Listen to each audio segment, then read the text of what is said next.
Wife of the party. I'm super excited for this episode this week. It's with Bert. And I wanted to talk to him about this concept I've talked about once or twice maybe before on other episodes. And that's about dating each other again. I had a conversation with a friend, which you'll hear about in more detail in this episode, about dating your husband, not just having a date night, but actually dating them, and think about what that meant to you when you dated somebody versus when you're in a long-term relationship. So I think we had a really good conversation. It was meant to kind of inspire other people to make shifts maybe in their relationship that will make them a little happier. So that's what this episode's about with me and Bert Kreischer. How was your podcast? It was good. It was good. We talked about food. Did you? Yeah. That's good. Did you have fun? Yeah, I had a really good conversation. We talked about keto and dry aged steaks and beef and hungover breakfast meals and making breakfast sandwiches. It was a great podcast. Two That's dudes good. in the kitchen. Two dudes in the kitchen. Yeah. Very cool. How's your day been? It's been good. Yeah. It's been good. Drop squad. You know. Yeah. What are we talking about today, LeeAnn Kreischer? Oh, you know what we're talking about today, Bert Kreischer. Mm-mm. You don't remember? No, I forgot. About dating. Oh, You don't want to talk about that? I do. It's really I mean, it's. I don't know what it means when you say novel concept. What does that mean? I don't know. Should we It's a Google? novel concept. Does it mean that you'd write about a novel about it? I don't think so. Novel means like Novelty means like, it's interesting. The word novel kind of floats around, huh? Hey, Siri. Everyone's phone just went crazy. What does the word novel mean? Okay. New or unusual in an interesting way. It's a novel concept to start dating me. You made the decision to start dating me. I did. Should we start from the beginning? Let's start from where we were, because I don't want to. Things are so good right now, but I don't want to imply that things were ever bad. No. They weren't. No. But they were. Humdrum. They were cheeseburgers. But cheeseburger is my favorite food. So right. find Right. something No, else. so that's why it's a good example. Oh, okay. They were cheeseburgers. They're great. I fucking love cheeseburgers. And we just made them a bacon cheeseburger with avocado. No, we yes, we turned it into a smash burger. Uh-huh. And we reimagined the burger, and now we're allowing ourselves to eat all different types of cheeseburgers. Totally. We have a couple turkey burgers. Maybe a bison burger. We've had a lot of bison burgers, and a couple Wagyu burgers. Uh-huh. Fucking definitely on tour. Did you? Yeah, I'm playing with my dick. Sorry, I couldn't help it. My dick gets hard a lot quicker these days. It's bizarre. That's too much information. That's from your testosterone, probably. No, No? it's because of you. So our relationship wasn't bad. We had 2 kids. We were great partners. We were great teammates. We loved each other. We had regular sex. Like, we had sex once a week, I would say. At least, yeah. At least. And if I was home. If I was home, we definitely had sex once a week. Yeah. And it wasn't the most adventurous sex, but it was great sex. Yeah. We knew what fine. we liked, and so we fine, did yeah. what we liked. Yeah, totally. I'm just saying, because I've talked about this on stage. Nothing was missing. Nothing was missing. Nothing was missing. Maybe if you could, and I think once, it's hard to think things were missing when you're looking around, when you're not looking for anything. Yeah. But then when you have a bunch of shit in the room, you go, oh crap, I didn't realize we didn't have a rug in here. Right. Like, you know, it's like if you're sitting in a room and you got a great bed and a great TV and the AC's on, you're probably set. Right. You're like, I'm good. And Right. then one day when that room's filled, you're like, well, fuck, I didn't even notice that the That curtains. it could look this good. Yeah, it doesn't even Yeah. look like the same regular room. So Yeah, that's totally. what happened with our relationship. I shouldn't be I talk way too much. You talk a lot, but that's okay. I love it when you talk. And not everyone does. I do. Not me. Well, I wish I could shut myself we up would just sometimes. have a little like context maybe for people who are listening, because we dove right into the deep end.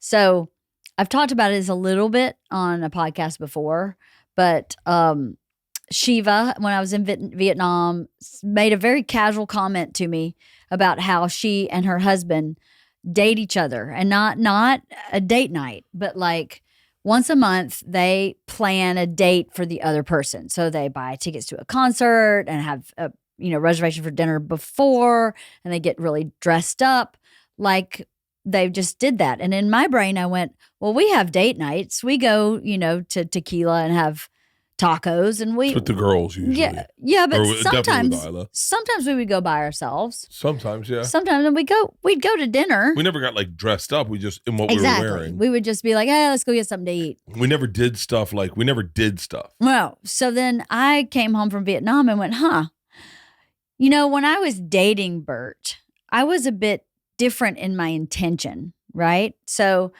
my intention when I got up in the morning when we were dating, if you were either at my house or coming over, was I kind of made sure I looked a little more put together than I did on a regular basis before. And I would, I'd be really excited to see you. And I'd kind of think through what I could do in the day that we could do together. And after being married for 20 years, having 2 kids, and when your kids are young, that would have been a lot of effort to keep everything going that we have both had going and the kids, and to have that little simple mindset shift. Maybe it wouldn't have been so hard as I think, but we definitely were on this like train of like, okay, you get Isla's shoes on, I'll get George's backpack. Let's get out the door. Conquer and divide. Okay. Yes. Divide and conquer.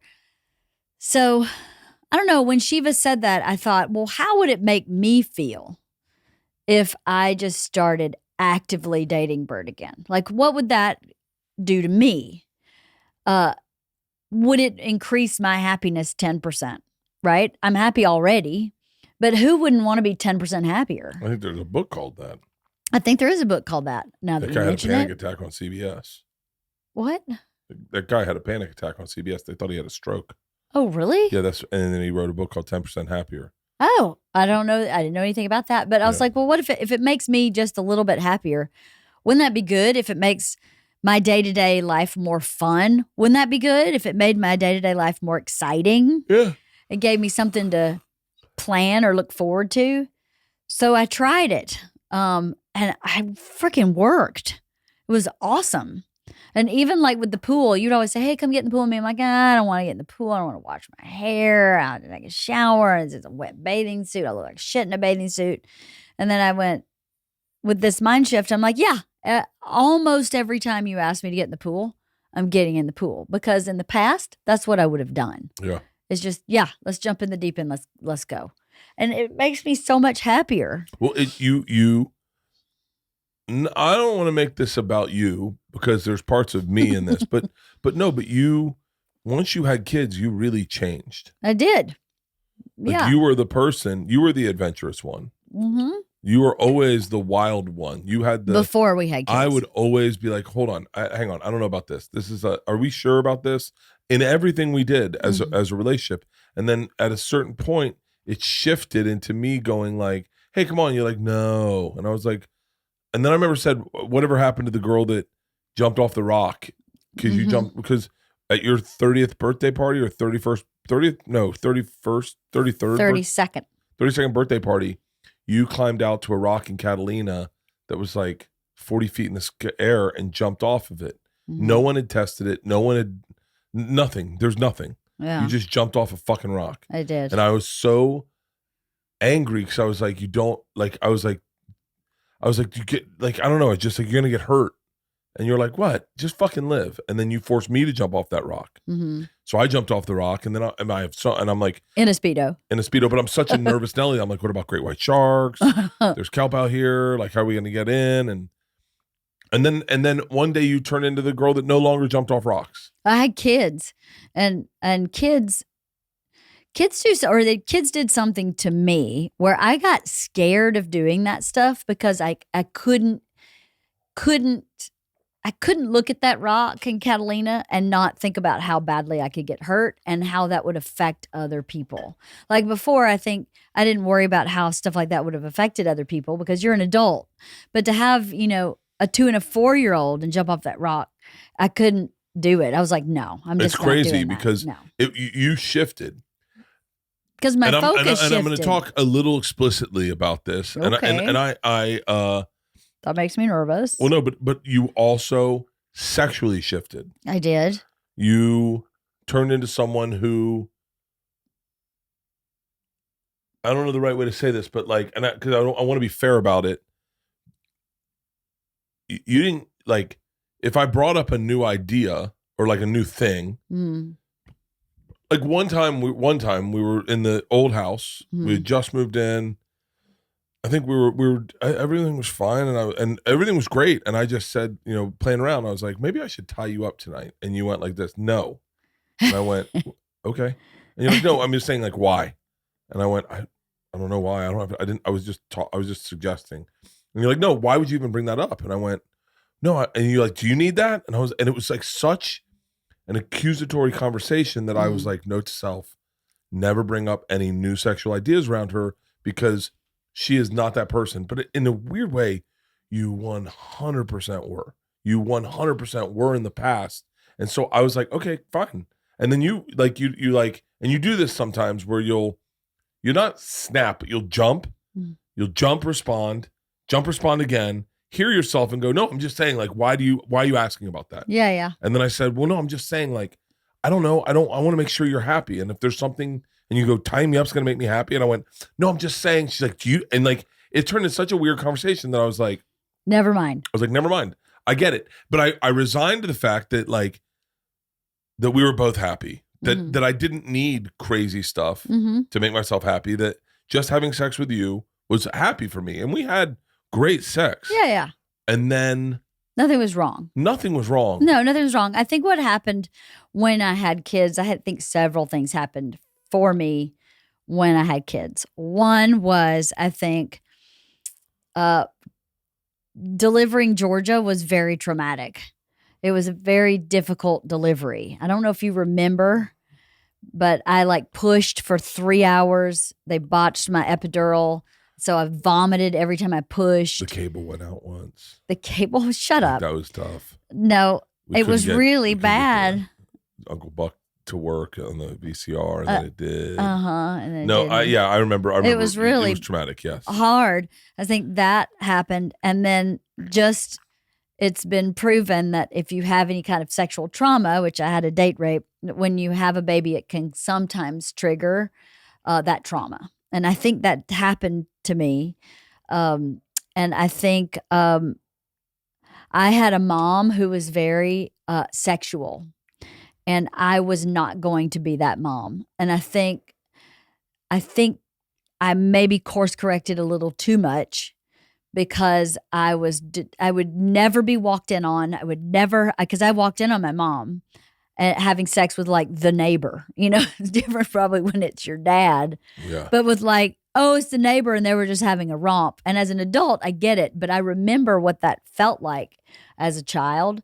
And it didn't feel good. And to have her be so sexualized, just walking around, I was never going to do that to my kids. And so I think I wanted, for whatever reason, my psyche made that happen everywhere instead of just like, well, let's lock the door and get nutty here. But for me, it just permeated everything. Well, there was times where I was like, I used to make jokes about it on stage, but like, I won't do the joke, but I remember like, perfect example, which is very applicable to this conversation, is we'd be at the lake house and we'd be driving back from Walmart or from the gas station, and I'd be like, hey, you want to fool around? And you'd be like, no.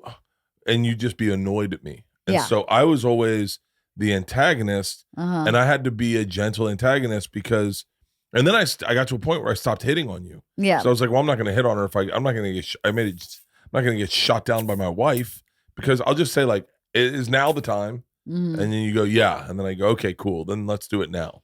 And so the romantic, the spontaneity aspect, or the spontaneity fun of sex was gone. It was pretty much like, if we could schedule it, let's schedule it.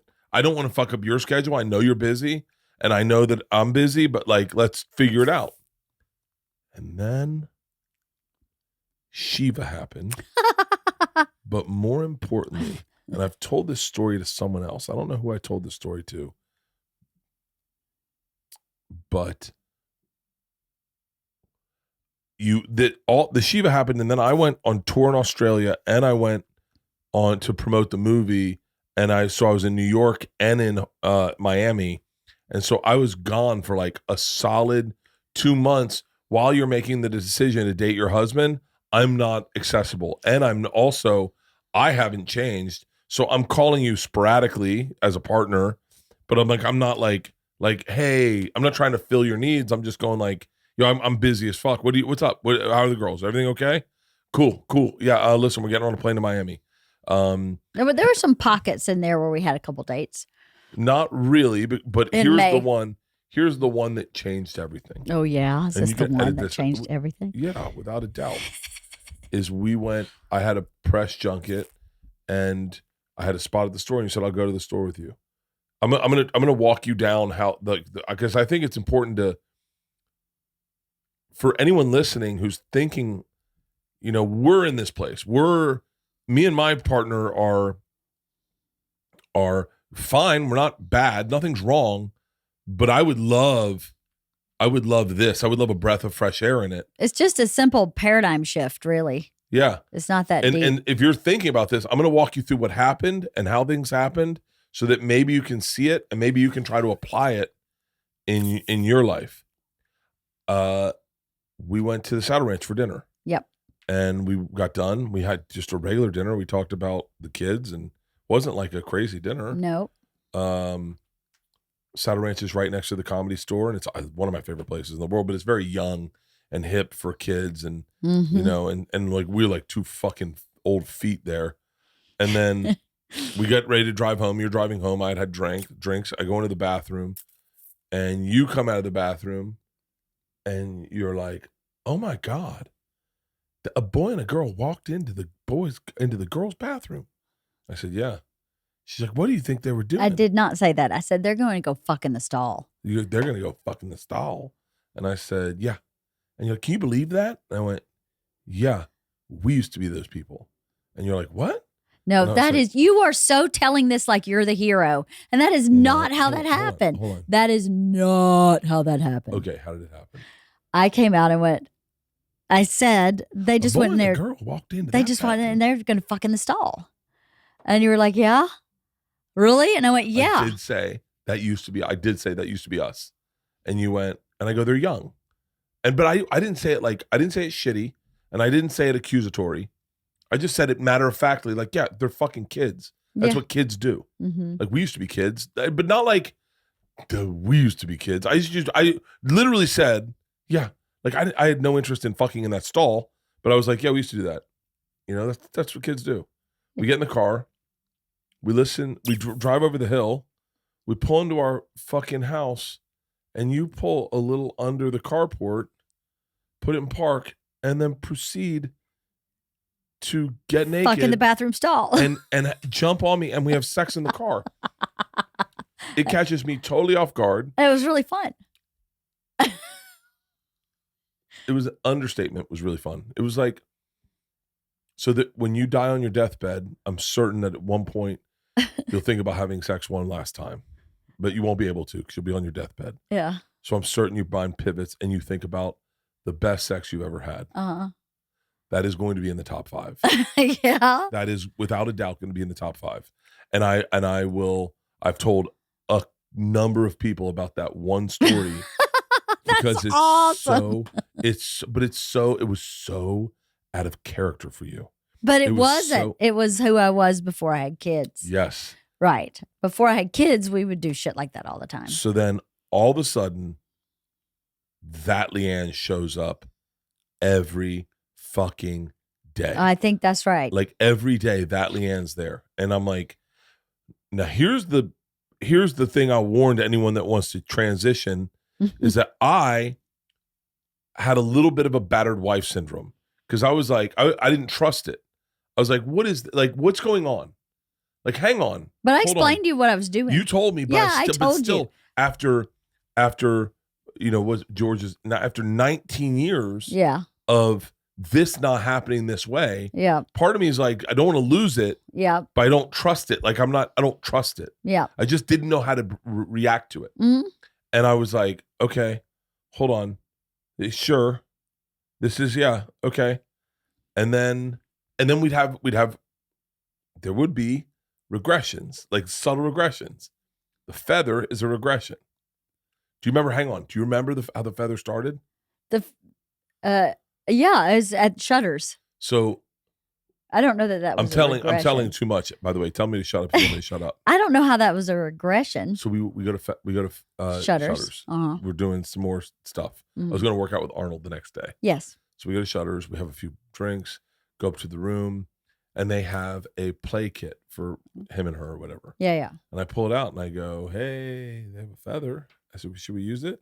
And you kind of. And I go, well, the feather was also like 2 inches long. But it and was. We had a great laugh about it. We laughed about it, but at first I shut down a little bit So because then- it was old school Bert going. It was. I did. You had a regression. You said I had a regression. No, I or did. we I had a did. No, regression. I did. I Oh, did. okay. No. I did. I'm telling Okay. because there's a little bit of a gun shyness to Yeah. to my behavior because I was like, I didn't trust it. Mhm. So everything you said, I was like, oh, never mind. Fuck it. I'm stupid. I'm being an idiot. Like you're right. Because I'm waiting for you to go, no. And so the whole time I'm just like, huh?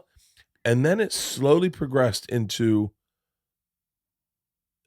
just like, here's the cool thing is it wasn't just sex. Like it started as sex, Mhm. but then it started with you just loving on me Mhm. and us doing things together, Mhm. like doing things. Like we're dating. Like we're dating. Yes. Like let's go to Montreal together. Yes. And that was LeeAnn's never gone to Montreal. Like I've been to Montreal a few times. We go to Montreal and then Goose was a perfect example. Mhm. We were in wherever we were in Savannah and we were going to go back to Chicago Mhm. to get back on the Fully Loaded tour. And I've always been a little bit, I think because when you live on the road, you are allowed spontaneity. You can do whatever the fuck you want a little bit. Well, yeah, you don't have 2 kids you have Yeah. to figure out and deal with and get a babysitter and Yeah. And so you're just like, let's take the bus here. That'll be fun. yeah. And I didn't get to have that life. And then I remember they said, I said to Brian Dorfman, I said, what are you doing? What are you doing this week? And he said, well, in between the 2 weekends, I'm going to go to Chicago and see Goose. I go, wait, where seeing Goose at? And he tells me, and I go, I want to go see Goose. And he's like, you should come. I'm going to be there Wednesday night. And I go, well, we can fly into Chicago Wednesday, get on the bus. And then in my head, and this is the regression of and I say this because you can't let this fuck you up.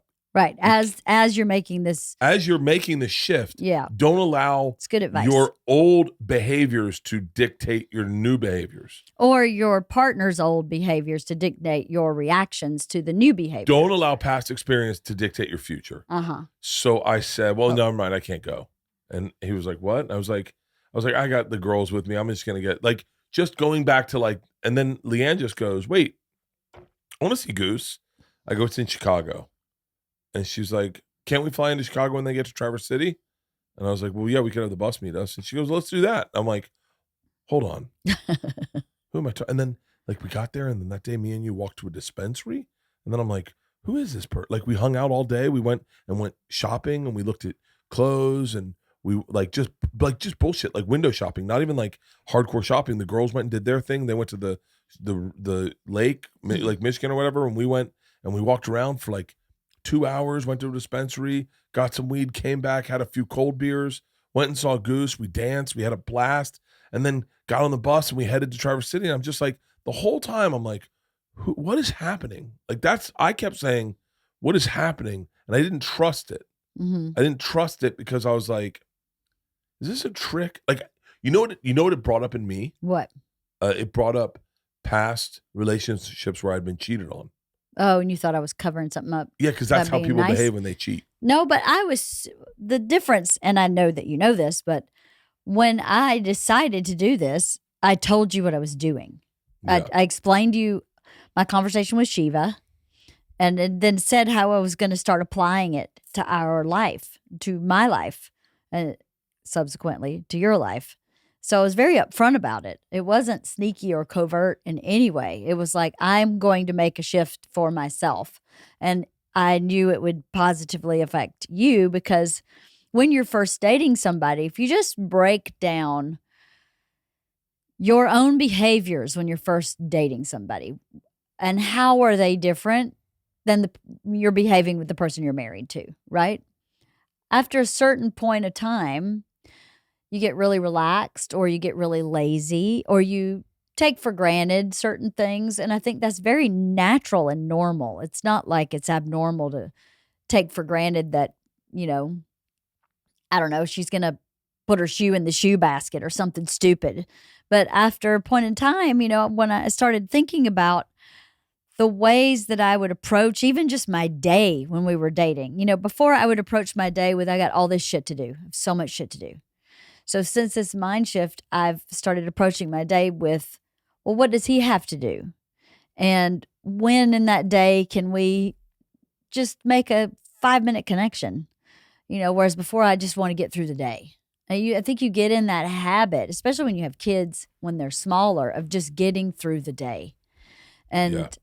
And when we were dating, I didn't have those responsibilities. I still worked 3 jobs, so I had responsibilities. I was really busy, but my focus was a little different. And I think thinking that we're going to be empty nesters in a year is probably a big part of why this is happening here. Now, we're too young. We're too young for that to happen to us. 53.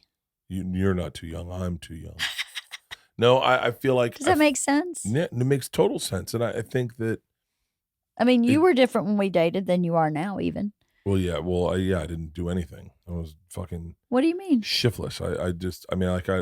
No, I mean, like with your focus on me. You were just slightly, though. You still do a lot of stuff you did when we dated. You always loved to cook for me. Always. You brought me flowers more often when we dated, but I don't really care about that. Yeah. But you always send me flowers on certain occasions. Wife of the Party is sponsored by Factor. I don't know about you, but I am so busy that eating healthy is really challenging. Factor is a great way to eat healthy, and it's not challenging. They send you ready-made meals. You pop in the microwave and heat and eat, and they are so good. You can choose from 34 weekly flavor-packed, dietitian-approved meals that are ready to eat in 2 minutes. I particularly like their smoothies because I will add protein powder to a smoothie and just shake it up in its own bottle, and that's like a midday snack. And they're delicious. I love their smoothies. They have a protein plus meal that has 30 grams of protein or more per serving. And in August, you can get Factor and enjoy eating well without the hassle. Simply choose your meals and enjoy fresh, flavor-packed meals delivered to your door, ready in just 2 minutes. No prep, no mess. Head to factormeals.com/wife50 and use the code wife50 to get 50% off. That's code wife50 at Factor, Factor, meals.com/wife50 to get 50% off. Wife of the Party is sponsored by AquaTrue. Have you heard of AquaTrue? It's pretty awesome. It's a water filter that you set up in your home. And I don't know about you, but I prefer filtered water because I don't like the taste of chlorine, or I just don't like the taste of water that isn't filtered. So I love having an AquaTrue in my house. It makes drinking water so enjoyable and easy to just kind of fill up your reusable water bottle and go to town. They have water purifiers that fit every type of home, from installation-free countertop purifiers to higher capacity under sink options. They even have a Wi-Fi connected purifier and mineral boost options. It's the same technology used by all the major bottled water brands, but now it's available for you in your home and without the plastic waste, which is awesome. The filters are affordable and long-lasting. You don't change these filters every 2 or 3 months. AquaTrue filters last from 6 months to 2 years, which is amazing because I don't have time to be changing filters all the time. And our pets are part of our family, and they get nothing but the best in our house. And even they can tell a difference. They only drink AquaTrue water. I drink about 1 gallon of water a day, and AquaTrue makes that so easy because it tastes good, and I just fill my water bottle up and go. I love that. It gets delivered straight to your house, and it's really easy to set up. AquaTrue comes with a 30-day money-back guarantee and even makes a great gift. What a great idea to give that to someone for a gift. Today, my listeners will receive 20% off any AquaTrue purifier. Just go to aquatrue.com. That's AQUATRU.com and enter the code WIFE at checkout. One more time. 20% off any AquaTrue water purifier when you go to aquatrue.com and use the code WIFE. I don't know. I don't think you shifted that much. Well, I haven't grown up at all for a very long time. No, maybe not. I think I've grown up more in the last. I grow up a lot. Whenever I quit drinking for a period of time, I always have a period of growth. And then I regress. When I start drinking again, I just scrap it. Yeah. Yeah, I've always done it, and I part of me wishes it would stick, and then the other part of me goes, I think if it stuck, like I noticed myself to be a tad bit different of a person, a little bit more grown up. You're very grounded, and you also you're not introspective. That's not the right word. I think I'm a little. Not sullen, but I'm just a little more like, I don't know. I will tell you, I didn't like, I think I was in a fog. I've been in a fog for a little while. Oh, yeah? Yeah. So when I used to work for Travel Channel, I noticed that I couldn't write comedy when I was working for Travel Channel, that I was so busy in production that I didn't have the bandwidth to do stand-up. And that I do stand-up and I just kind of phone it in a little bit. And then when I quit Travel Channel, or however I got out of Travel Channel, I had clear bandwidth to do comedy. And I think I did. I mean, it's arguable, but I would say that was when I was doing my best comedy. Yeah. I think the last special I did is probably better than the two ones, but that was like when I relearned how to do stand up, and I was really proud of myself. Like I was like, oh, I'm dialed in. I'm back in the pocket. Oh shit, I can do this again. I forgot that I could do this. Like I was in Travel Channel for so long, like 9 years, that I just was like, I just forgot. I just knew stand up was something I could also do, but I didn't know it was like my passion. And I think I got into, after maybe, I don't even know. I think even before that, but like right after I shot my last special, I think I got into such a fog of work, of like selling tickets, promoting tours, selling TV shows, promoting projects, like promoting all the things that I had coming out, that I don't think I allowed myself bandwidth to take care of myself. Meaning like take care of myself. And like I've always journaled. I know that sounds so stupid. No, it doesn't. What does that? If you're a fucking man, you're like, what do? You get up and write your thoughts down? Just fucking have a cup of coffee and work like a man. But I like to journal, and I like, because my, you're a writer. My brain is meant for writing comedy, and I'm trying to develop material, and so I've just been, I didn't have any room for that, and I think booze became, from when I shot the special to a couple weeks ago, booze was an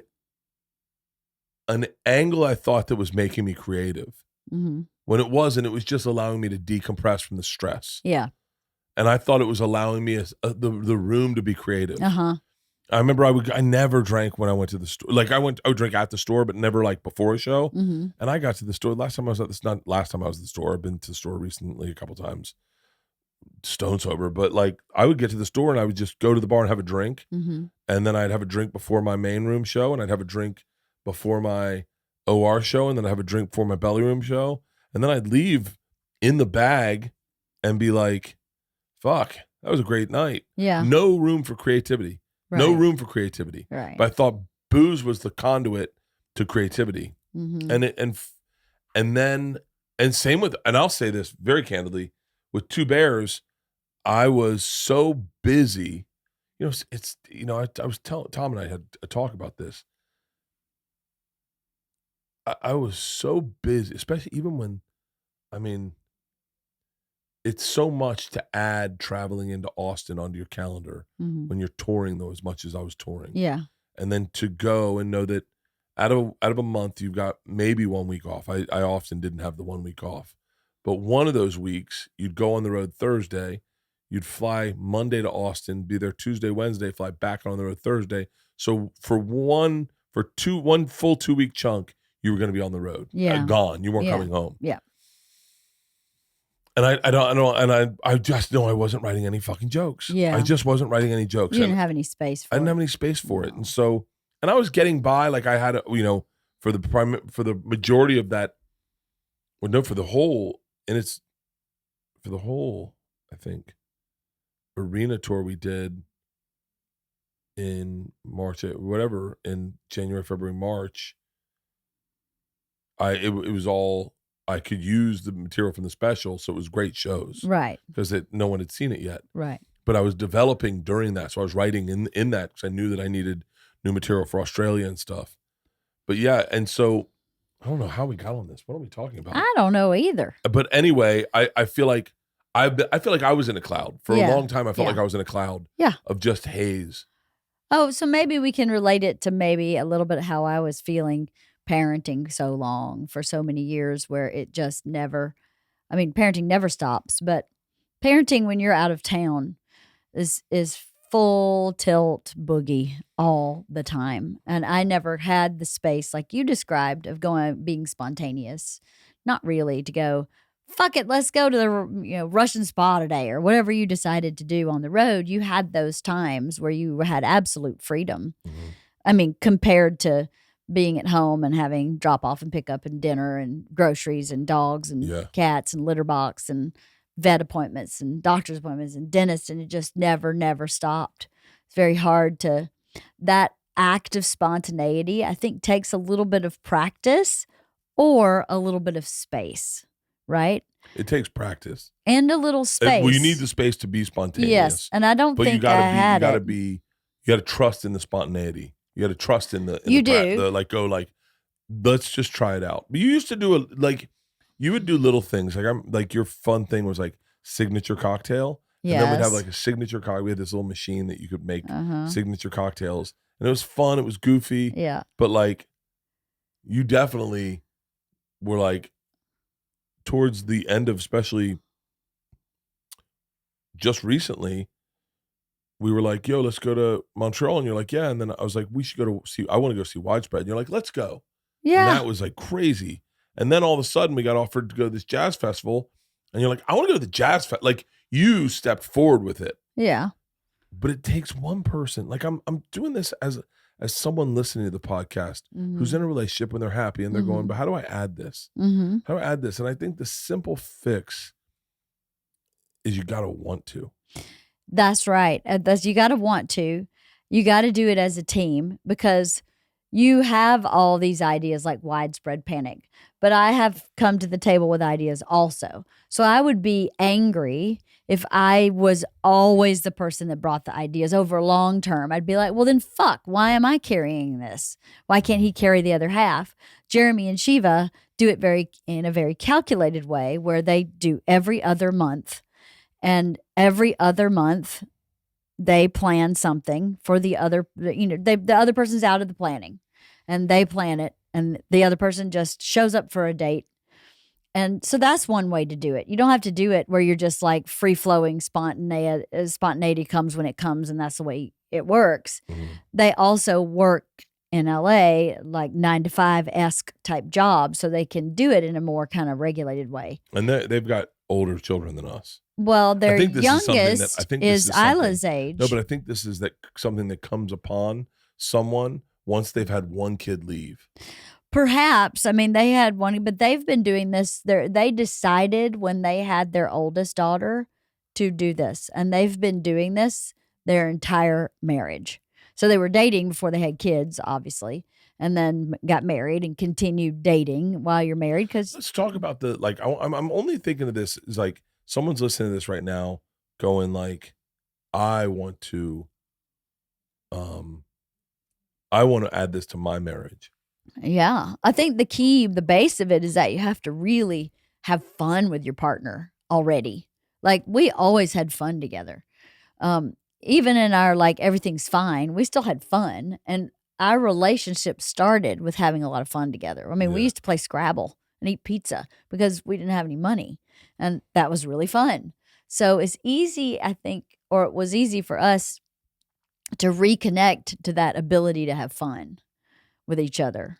I think we have a good time with each other. We were in the pool for like 3 hours on Saturday, just doing nothing but floating in the pool and talking to each other. I had a blast. Yeah. It was really fun. Yeah, it was really great. Did you get sunburned? No, I did. you did. It's you gotta. Yeah, that's the thing. So what do you say to a couple that like we just got lucky? We got lucky, but we also worked at it. We've always talked when we're upset with each other. We've always talked about it. Even if it didn't end up the way we wanted it to, we've at least said it and talked about it. I think from the beginning. I couldn't have done this though. What do you mean? I couldn't have done this. Done like what? I look at this in the like reverse. Identified it? And no, then, I couldn't have said, I'm going to start dating my wife. I think you would have been like, had you not had the shift, right. I think it wouldn't have worked. Well, as I said before, you didn't really shift out of that mode. You still want to know what I'm doing every day. You want to cook for me a lot. These are the things we did when we were dating. You would say, what are you doing tonight? And I'd say, I'm going to yoga. And you'd say, can I come? And then I cook you dinner afterwards. That's kind of how we still live our life. Yeah. It's not really that different.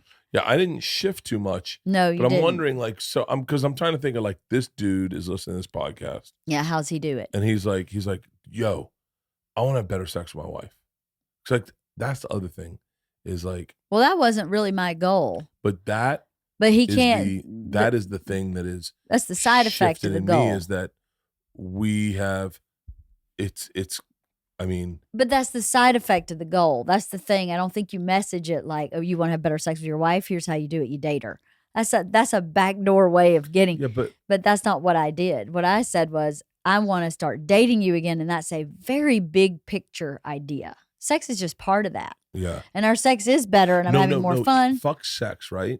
Okay. Our kissing is awesome lately. It's dating. It wasn't there for our kissing. Like I'll say this, and I hope you're not cool with me saying this. Our sex life has always been awesome. Our kissing life dropped hardcore. Yeah. Our kissing life. No time.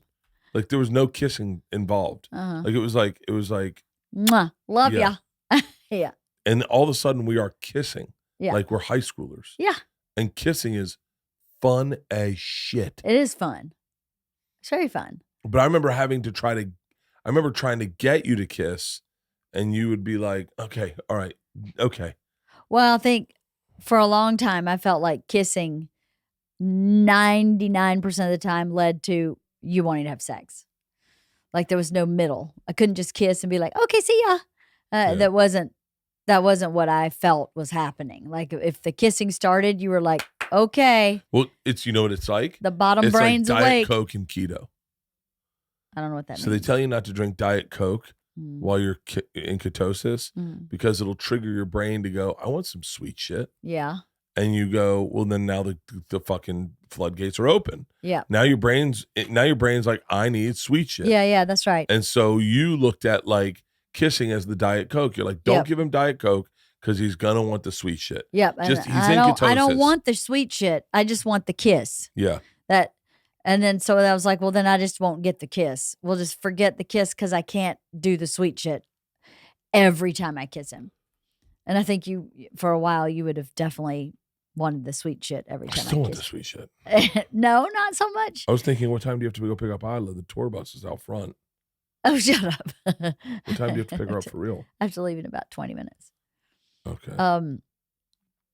But what I think is really interesting is that I was not expecting for this to affect me as positively as it did. You're a different person. I feel like my stress is lower, my sleep is better, and maybe that's just a coincidence that that's all happening at the same time. But I mean, we have a lot of stress with our business, but I seem to be managing it. I seem to be putting it aside so that I can, quote, date in my off hours, as opposed to like, let's just carry this together all day, every day, night and day.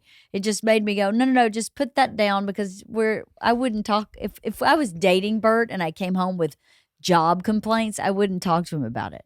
I'd talk to him about it at a different, more appropriate time.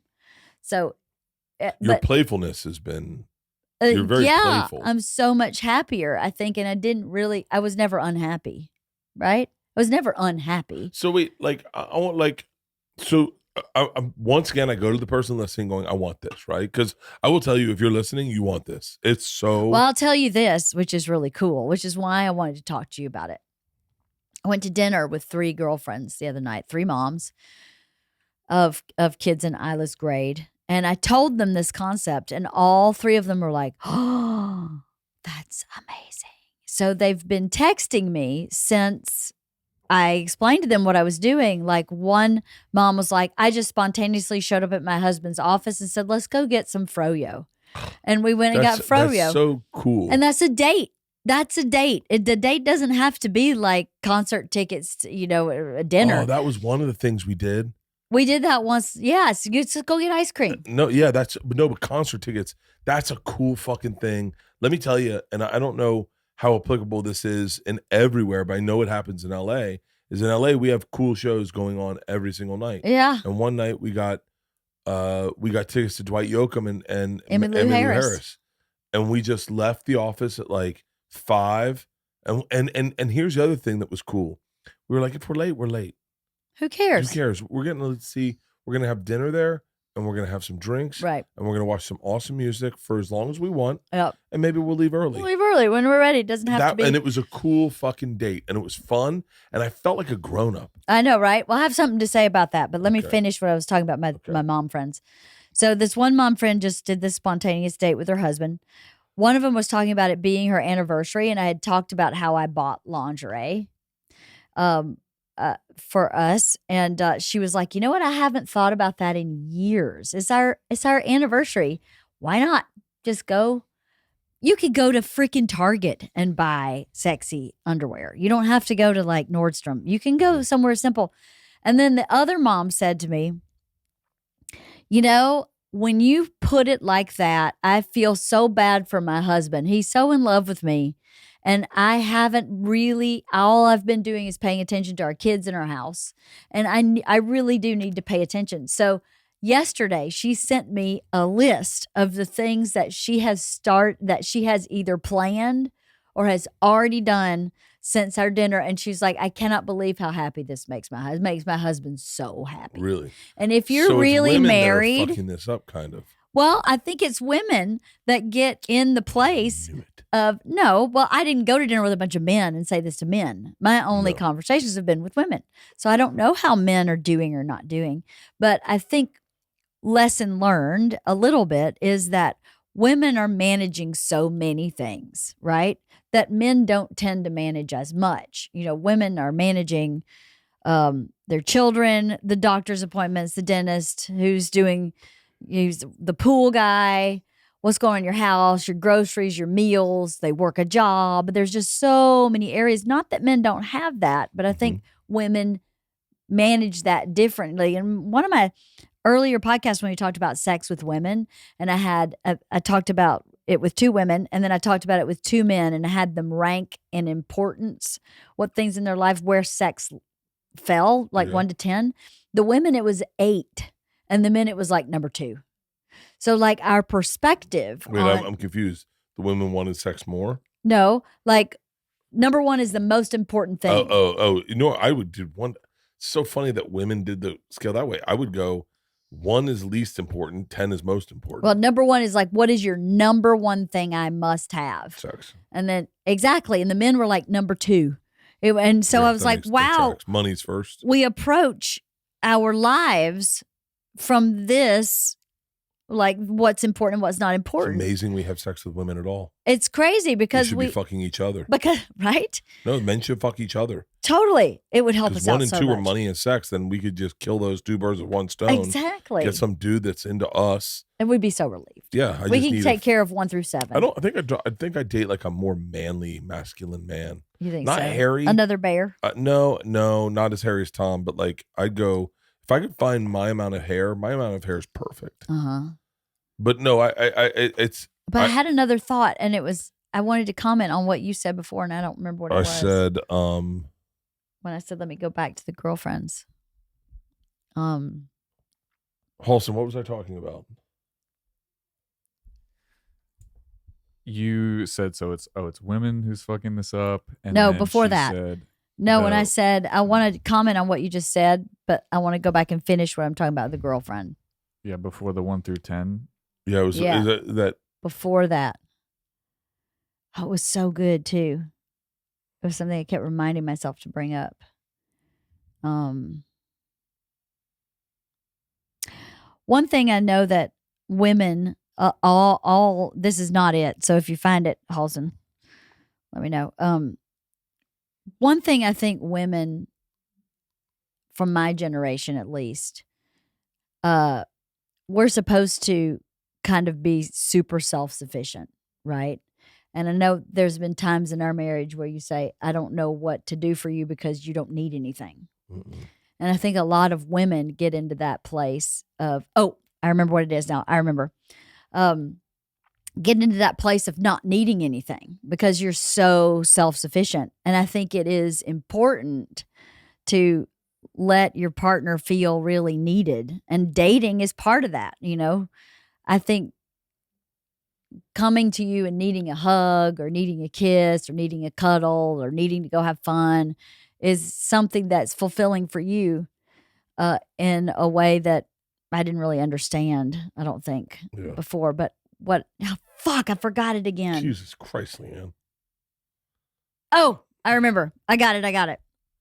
What's interesting about dating you now versus dating you when I was dating you is we've been together so long and we've done so many things together that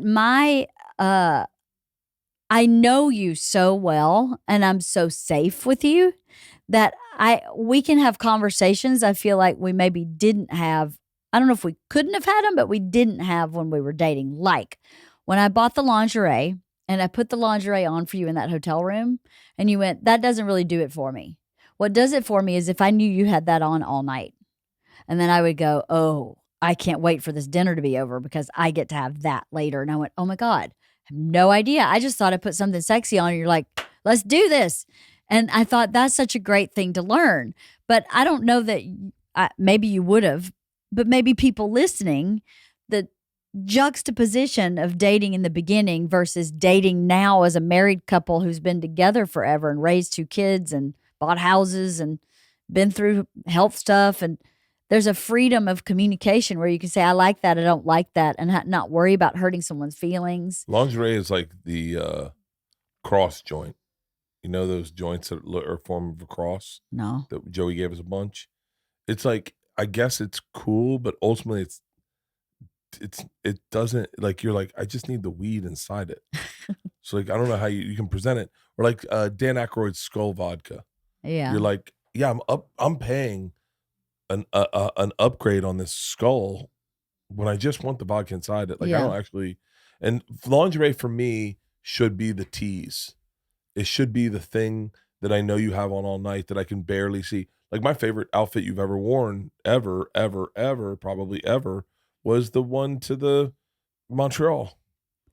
Oh, that dress. Where you had a hole where I could see your boobs on each side. And I was like, that is sexy. Like that little, I think it goes back to Flashdance when, like that kind of like. Where you see the side boob. The tease of it is for a guy visually. It's got to be visually or in his imagination is like, that's the coolest shit you can bring to the table is something that lasts all night. Right. That we feel like, I might be sounding very primal, but as a man, I want to feel like that's mine. No one gets it. And I get to have it. Like Mhm. that's mine. Mm-hmm. And yeah. And so lingerie is great and all, but like I never understood it at strip clubs. You're like it.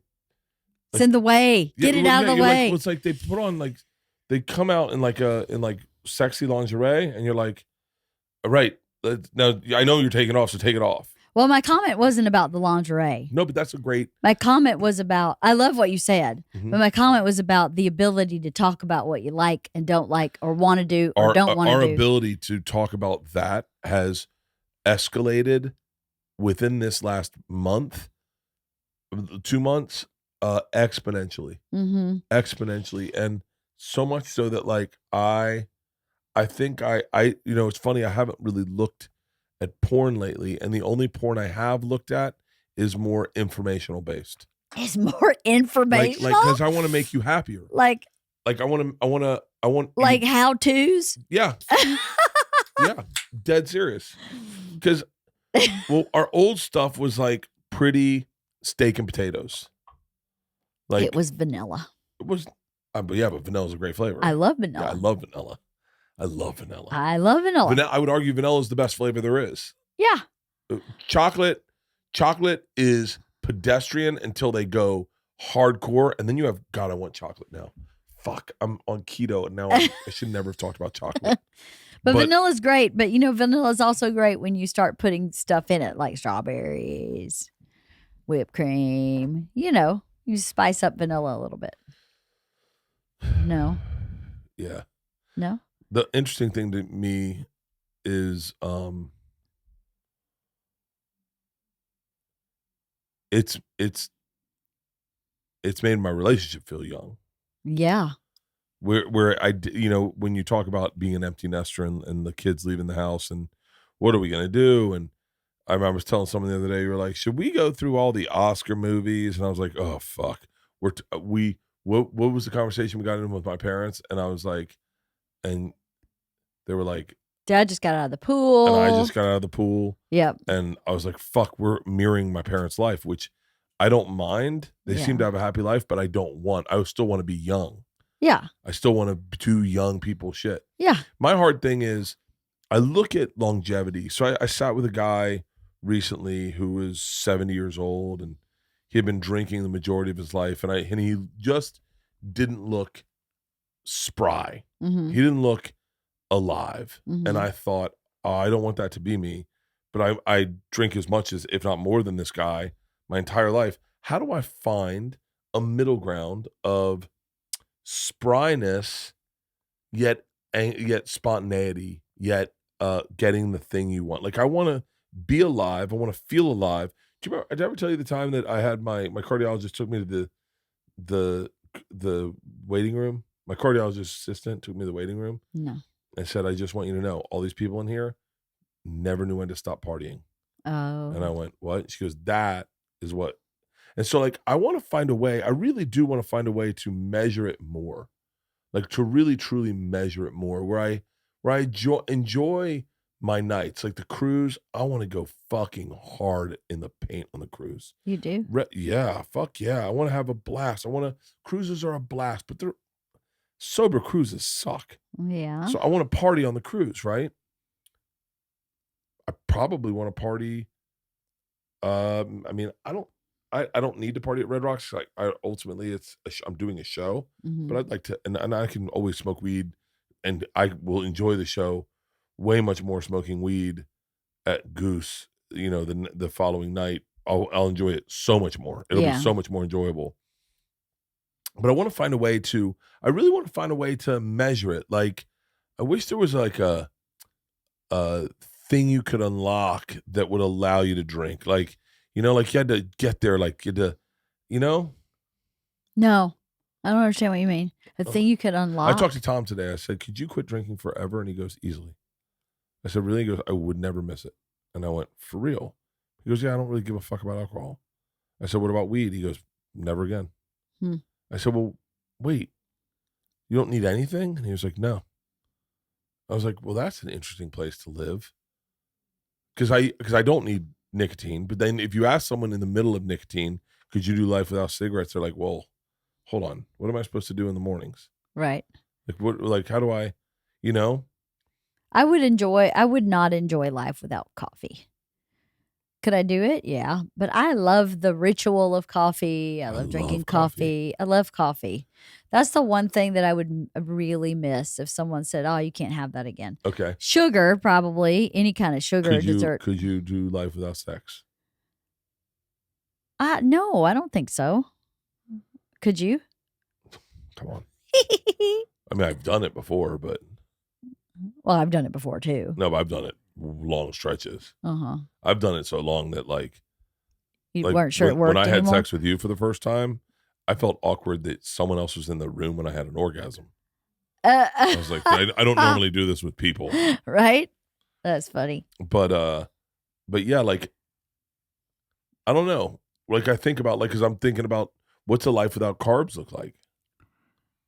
I think you can get used to a life without carbs. I think you can replace carbs enough. I don't know if a life without ever, ever, ever touching a carb again. Like, are you really never, ever going to have another piece of pizza? Or pasta. Or pasta? Or No, but a roll with your turkey dinner? I want to go for a while. I want to go for a while. Yeah. Absolutely. Science is pointing to the fact that keto, carnivore, this caveman, like this whole kind of a primal. I mean, this is obviously my research group is skewed. Yeah. Because I'm getting it from people that are on it, but that it's healthier. Well, I think keto is probably the healthiest way to eat. Lean protein, lots of grains. Mediterranean. Yeah. All these diets seem to be healthier. But I mean, how the fuck do you do life without pasta? You don't. How the fuck do you do life without? You don't do life without pasta. I mean, if you had an allergy, you could do it. Okay, so if you had to pick one booze for the rest of your life, just lock it down. One booze. Beers, wines. Not beers. Well, I don't know. Beers, wines, or liquors? I mean, you can't. Yeah, beers, wines, or liquors. You got to pick one: beer, wine, or liquor. Well, you got to go liquor because there's so much variety in liquor. Yeah, but wine's pretty good if it's all wine, like sparkling wine, red wine, rosé. That's not bad either. Wine's not bad. You're right. It's probably worse for you than hard alcohol, I bet, because of the sugars. I don't know. Sugar. The sugar. Donnell. The sugar. Love him. All right, I got to wrap it up. I got to go get Isla. Are you serious? You took half hour out of my time from you for going over for the other podcast, you sucker. I'm sorry. You went way over. So it put us behind, and now I got to go get Isla. Do you want me to monologue for a little bit? No. Just do it by myself? Do you want to do it by yourself? No. With the flowery background? I'm glad we talked about this. I hope this isn't the funniest podcast, but I think it's a tad bit informational, and I'll tell you right now, I'm the happiest I've been in my relationship in a very, very, very, very long time. There's a word that I put in a joke book that was told to me by a friend, and the word was undeniable. Mm-hmm. And I practiced that, or I strived at the time to practice that with my stand-up, and didn't realize that how many more places in my life the word undeniable could be used. Mm-hmm. And I was talking to a friend today.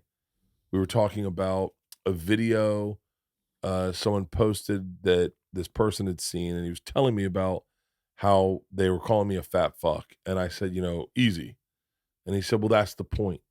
If it wasn't true, it wouldn't hurt. If it's true, it hurts. Mm-hmm. And I went, interesting. He said, if you were 50 pounds, if you had just lost 50 pounds, I could tell you about this video and it wouldn't bother you. Mm-hmm. But it's bothering you. So you need to lose that 50 pounds. And the phrase he used wasn't undeniable, but it was like you were untouchable, unscathed. Yeah. And I didn't realize how many places the word undeniable could come into until our relationship became undeniable to me, meaning I had never thought we'd have a problem. I never thought there was any chance of us steering off into a wrong place. However, when you made the decision to start dating me, all of a sudden, and I don't know if you noticed it in me, I started saying things to you like, you got me. You Yes, got me. I did notice that. And our relationship became undeniable across the board. And what happened too is I noticed a shift in like when we went to the lake house. There was a shift in our dynamic at the lake house. Yeah. Big time. hardcore. And that was from both of us. And it sounds so silly and so simple when you just say I just started dating you again, but I can't even really put into words how enormous the shift was, and the shift was tiny. Like the reason I had a hard time giving birth to Georgia was because the opening in your pelvis is an oval and a baby's head is an oval. So if you don't get that oval lined up with the oval, it ain't going through, right? Yeah. I feel like we had this like just slightly misaligned oval, and all of a sudden everything's just kind of going through. Does that make sense? Yeah. Nothing was wrong. Nothing was wrong, but now we got everything just like lined up, and now everything is a lot easier. This has been a very learning lesson, kind of 2 months for me, 3 months, I guess, 3 months, but very learning. Learning, it doesn't sound like the right word. I don't know. You've been learning a lot over the last few months. Yeah. Yeah. So have I. It's really cool. Thank you for being my teammate with it. Thank you for having sex with me in the car. Anytime. For real? Yeah, maybe. Let's go pick up Isla. Love you, baby. Love you too.